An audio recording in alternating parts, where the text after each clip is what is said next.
Hello, guys. It's Professor Beaulieu here in our third and last week of our series on writing skills and EDU213. This is session 11. And this week, our focus is a little bit broader than it has been.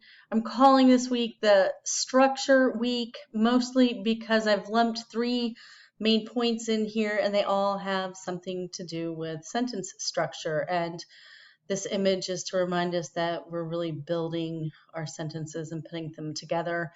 And each piece follows different rules. So we're going to call this sentence structure, but we're also going to have 11 comma rules that often trip writers up that we're just going to review. And then parallelism and some exercises on how to make sure that your structure is parallel, therefore more pleasing to the ear and to the eye.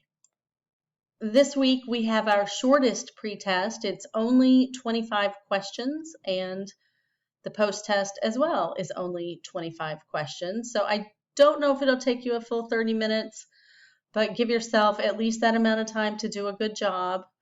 And then pay attention to what you score on your pretest. And if you get at least 85%, I think you're doing okay. If not, you need to go through the slides here and relearn the skills that you missed, okay? Of those 25 questions, all of them are multiple choice. As I said earlier, there's a wider variety of skills. And as I've mentioned before as well, this is not a comprehensive English grammar course. We're specifically focusing on those skills that people in your age often struggle with mastering. So that's what we're doing, and you will get completion points simply for taking the pretest. So the only person who's going to care about what your score is on that is you. So my suggestion is that you pay attention. Okay, let's see. What are we covering this week? Here we go. The three sections, the longest one is sentence structure. I've loaded in several videos as well as short explanatory slides for you to go and review. You know, what is the difference between a phrase and a clause, and why do you need to know? Well, you need to know because we're going to focus on is it a simple sentence or compound or complex or compound complex. And the whole reason why I break it down this way is because when you're writing your sentences, the punctuation that you use is highly tied to these clauses and what type you're using.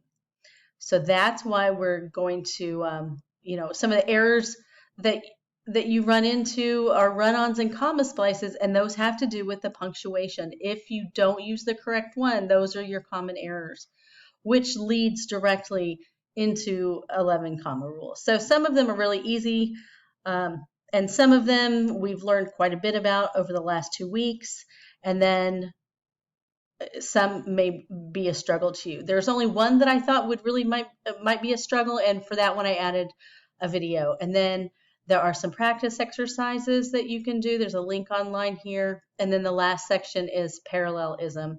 Same kind of setup. I give you a couple of slides that demonstrate what you should do, and then I give you some video resources that you can use and some practice exercises. In all, I hope that you have succeeded very well, and I look forward to helping you. If you need that help, make sure that you jot down my email and feel free to let me know if you have any questions, and may God bless. Bye-bye.